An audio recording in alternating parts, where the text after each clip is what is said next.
Welcome to the Glenville State College Athletic Department. This week's Coach's Show. In this segment, we have head football coach Mike Kellar. Thanks for being with us today, Mike. Good to be here. Thanks for having me. I tell you what, big week going over to AB. Just want to talk about, the rivalry, and it's been a neighboring school, and there's been a lot of great games in this rivalry early on. I mean, they haven't had the program for a long time, but this rivalry's been big. It's an important game for us. I mean, obviously, it's a close proximity to us. They're relatively new to the league, relatively new football program. It's a game that, years ago when I played here, I always thought kind of made sense that if AB had football, that would be a natural rivalry, just like Wesleyan's been to us or Fairmont's been to us because of the close proximity. My first game here as head coach was at AB. Yeah, remember that night? It was a big night for us. It was an important night, being the new head coach, but also knew what it meant because of who we were playing. Yeah, absolutely. It was a good memory that night over there. Just in the last couple of weeks, the running game has really taken off with the play of the offensive line, the running backs, 233 yards rushing last week, or Alfred Minger, 135 yards. Just about, how that running games came on for you. You and I have talked about this. Great teams are really strong up the middle, center, quarterback, tailback, and we struggled, with center, quarterback in the first couple games of the year with Alfred being hurt. We were playing Zay at wide receiver. We really were struggling, with that up the middle. The last couple weeks, we've kind of settled in there. Joey Palmer and Ryan McNeamer Josh McNeamer, coming back and playing center for us. So they've settled the position down a little bit. Dane Wardle was growing up a little bit in the position. He got concussed and was out a week ago. DeAndre at tailback, at least, he hasn't thrown the ball really well lately, but at least with the checks and understanding how the run game, that's shored that up a little bit better. But the key to it's been the tailback position. I mean, Alfred, coming back healthy these last 2 weeks and then getting Zay back, those holes, what I'm trying to say is the line was blocking well the first couple, 2 or 3 weeks, but we weren't seeing it, as well, and we didn't have the reps, and we weren't as stable in there as we've been the last 2 weeks. So we've been able to get that going, and then, hopefully that opens up the play action game and allows us to get on the perimeter a little bit with the boots and nakeds, and hopefully it'll open up the pass game for us. Yeah. Well, great second effort on a lot of those runs too. They were hitting the holes, and it's been, kept those chains moving. I want to talk about the defensive side. I'm going to throw some names out here. We got, Coach Rogers and I've been looking at a lot of these numbers, weekly. Several guys ranked in the league and nationally. I mean, Seth Arnold's got 42 tackles. Penn with 5 picks. Sterling with, 5 tackles for loss, I believe. St. Jock with, with 5 sacks. Just, with some of the efforts, that those guys are putting on the defensive end, the defense as a whole with what they're doing. Well, we're night and day from where we were in the spring. I mean, obviously, we've had a change. Coach Adams moved on. We brought Coach Hill in, and I think that's, he's brought a spirit, to that side of the ball. Some of it was, we moved Brandon Penn from an outside linebacker position back to the free safety position. And we were talking about this summer, and we're like, his ball skills are tremendous. Why wouldn't we keep him in the middle of the field where he could use his talents, And then we put Sean Sterling at the weak safety position, which is where he was comfortable at. And we decided to be more of an 8-man front team instead of playing the quarters all the time. Let's just screw it in there and be a 3 deep team and let him play the weak side and get him involved with the run game, and you see what it's done. His tackles for loss.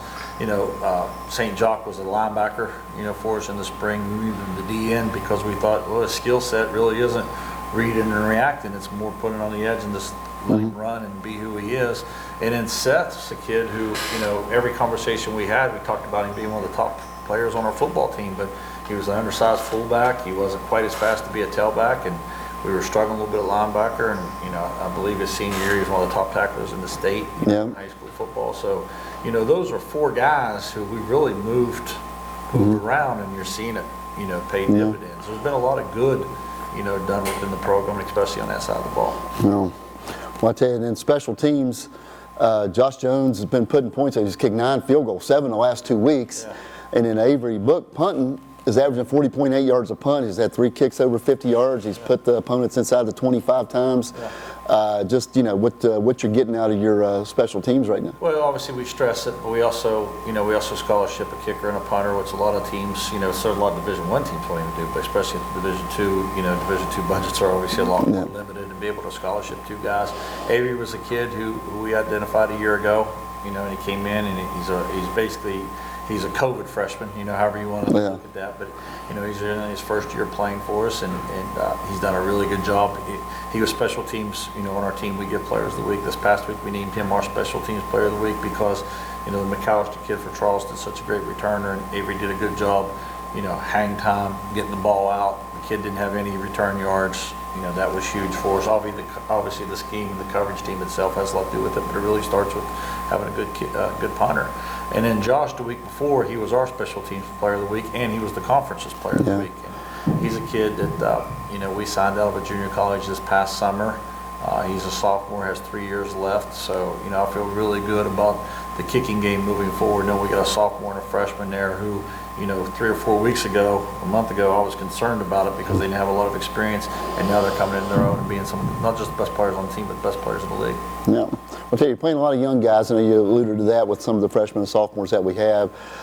Just, you know, looking down the road with, you know, this recruiting class. What are some of your goals right now as far as? You know, I'm getting a lot of coaches hitting me up. Coach, what do you want? And I said, if a kid could play, we want him. Yeah. You know, so obviously, you know, when I first got here, and I've told the team this, your first goal is to build those fronts. You know, I've been fortunate enough to be, you know, around some national programs, as you well know, and the hardest part of it was getting the fronts built. You know, and when I look back at Cal, that's really where it started. And Concord, you know, we had a lot of success early in my tenure, but our fronts weren't physically good enough to be in the national scene. I mean, they were good enough in league that we won some games, but to be a national program, we weren't there. And we eventually turned it there, and then, you know, of course, I'd left, but they became that national program off a lot of those kids that, you know, we'd recruited and identified early. And, same at Cal, you know, the second time through, Lenore Ryan, obviously, and the same thing here. Like, I feel, we're not complete there, but I feel as if our offensive and defensive fronts are along the way. Yeah. You know, we got a lot of depth there. We're young there, and we're going to have scholarship money to continue to recruit on those fronts. Skill, man. There's a lot of skill out there. You could get skill. There's so many 7-on-7 passing league. You can find guys who can catch the ball and cover. There's a million of them out there.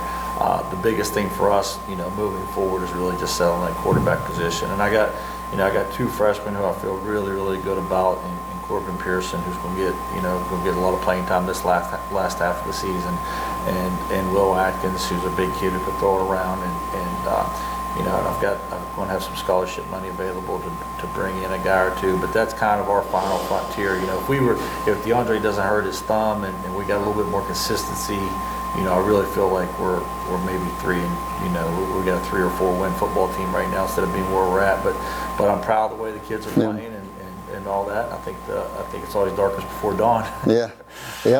I agree, and you know, we're looking for a, you know, exciting game over here at AB this weekend. We're looking forward to it, big rivalry, and we'll be getting back together in a couple of weeks. You know, we'll talk more about you know, Pioneer football. So thanks for being with us today, Coach. Look forward to it. Thank you.